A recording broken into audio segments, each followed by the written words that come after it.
বন্ধুরা, কেমন আছো সবাই? আশা করছি সবাই খুবই ভালো আছো, সুস্থ আছো। ছোটদেরকে ভালোবাসা, বড়দেরকে প্রণাম জানিয়ে আজকের ভিডিওটা আমি শুরু করলাম। সকালবেলা খাওয়া দাওয়া হয়ে গেছে আম, মুড়ি আর দই দিয়ে। তো এখন তোমাদের দাদাভাই নিয়ে এসছে বাজার, তো সেই বাজারটাই দেখছিলাম। এটা হচ্ছে 15 দিনকার বাজার, তো ও আবার আসবে। তারপরে ও আবার বাজার নিয়ে আসবে সবজিটা বাদে, কারণ সবজি তো বেশি দিন থাকে না, তো সেই জন্য সবজিটা আমরা অল্প করেই নিয়ে আসি। তো এখন যেইগুলো নিয়ে এসছে আমি সেগুলো দেখছিলাম। আরও কী কী নিয়ে এসছে চলো তোমাদের সাথেও শেয়ার করি। এই টিপটা আমার একদমই পছন্দ নয়, কারণ কালারটা লাল কালার আমি পরতে পছন্দ করি না, আমি খয়েরিটাই বেশি পছন্দ করি। তো ও নিয়ে এসেছে একটা লাউ নিয়ে এসছে, তারপরে হচ্ছে মানে যা যা লাগে সেগুলো নিয়ে এসছে। চলো, ওটা হচ্ছে যে এক প্যাকেট সরিষার তেল আর বিস্কুট নিয়ে এসছে, আমি এই বিস্কুটটাই বলেছিলাম। আর আমার ছেলের জন্য নিয়ে এসছে এই তো একটা সাবান আর তেল, না শ্যাম্পু আর বোধহয় সাবান, আর গুঁড়ো দুধের প্যাকেট, আর এটা আছে বোধহয় কিশমিশ। আর এই আমি প্যাকেটের শ্যাম্পুই ব্যবহার করি, কারণ বোতলের শ্যাম্পু মনে হয় যে কম কম থাকে, তো সেই জন্য একটু হিসাব করে চলতে হবে, তো সেই জন্য এইগুলো নিয়ে এসে তোমরা দেখতেই পাচ্ছ। সব তোমাদের সাথে শেয়ার করছি, কিন্তু ওকে আমার রাগ ধরেছিল এই কারণের জন্য, কারণ ও বেশি কাঁচা লঙ্কা নিয়ে এসছে, কারণ আমি লঙ্কা খাই না, কারণ আমার ছেলেটা তো খায় না, খেতে পারবে না, তো সেই জন্য রাগ ধরেছিল। এই নিয়ে আমাদের দুজনকার মধ্যে ঝগড়া হচ্ছিলো, তো ঝগড়া তো হতেই থাকবে দুজনকার মধ্যে। তো চলো সব কিছু ঢেলে তোমাদেরকে দেখাচ্ছি কী কী নিয়ে এসেছে। লঙ্কা নিয়ে এসেছে, রসুন নিয়ে এসছে, আধখানা কুমড়ো নিয়ে এসছে, আদা নিয়ে এসছে, পটল নিয়ে এসছে, টমেটো নিয়ে এসছে, ডাল নিয়ে এসছে, চিনি নিয়ে এসছে, সার্ফও নিয়ে এসছে, আর বিস্কুট আর তেল, শ্যাম্পু, সাবান, গুঁড়ো দুধ আর চিনি। ব্যাস, এগুলোই হচ্ছে যে আমাদের বাজার।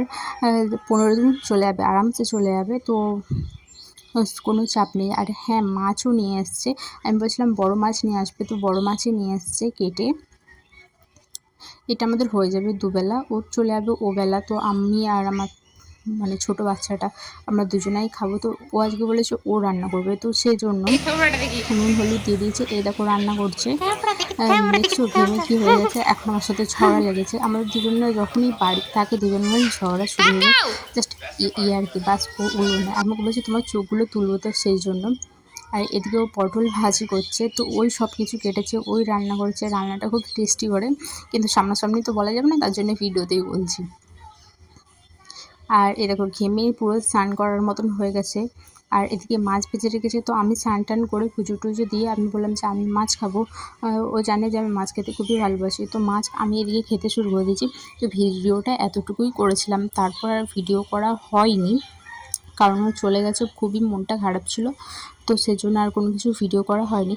তো এখন আমি তোমাদের সাথে আমার সিক্রেট তেলটা শেয়ার করব, তো কী তেল আমি মাথার মধ্যে ইউজ করি, তো সেটাই তো ডিটেলসে আমি অন্য একটা ভিডিওতে দেবো। জাস্ট এইখানে তোমাদেরকে আমি বলে রাখছি কী কী দিই। ওই দেখতেই পাচ্ছ কী কী, পেঁয়াজ, কালো জিরে, তারপরে হচ্ছে থানকুনি পাতা আর নারকেল তেল ইউজ করি। তো পেঁয়াজটাকে আমি ধুয়ে নিয়ে জাস্ট খোসা টোসা সবই দিয়ে দিয়েছি। তো এখন একটা তোমার সসপ্যানের মধ্যে এখন নারকেল তেলটা ঢেলে নেব। সমস্ত নারকেল তেলটা মানে যতটা পরিমাণ তুমি ব্যবহার করবে ততটা, 1 সপ্তাহ মতন তৈরি করলেই হবে। তো এগুলোকে দিয়ে আমি এখন নেড়ে ছেড়ে নিয়েছি। আর সবথেকে গুরুত্বপূর্ণ টিপস হচ্ছে যে এই যেটা করব মানে জাল দেব, এটা হচ্ছে যে পুরো কী বলে লো মিডিয়ামে দিতে হবে। এ দেখো পোড়া পোড়া হয়ে গেছে, এখন আমি এটাকে ছাঁকনিতে ছেঁকে নেব। তেলটা হবে যে ওই গাঢ় পাড়া একটু কালচে কালচে। তো এই আমার চুলে 1 মাসের মধ্যে কী করে বড় হয়েছে জাস্ট তোমাদেরকে সেটাই শেয়ার করলাম। আমার চুল একদমই বাড়তো না, এখন হচ্ছে হাঁটুর নিচে চলে গেছে, কোমরের নিচে চলে গেছে, দেখতেই পাচ্ছ তোমরা।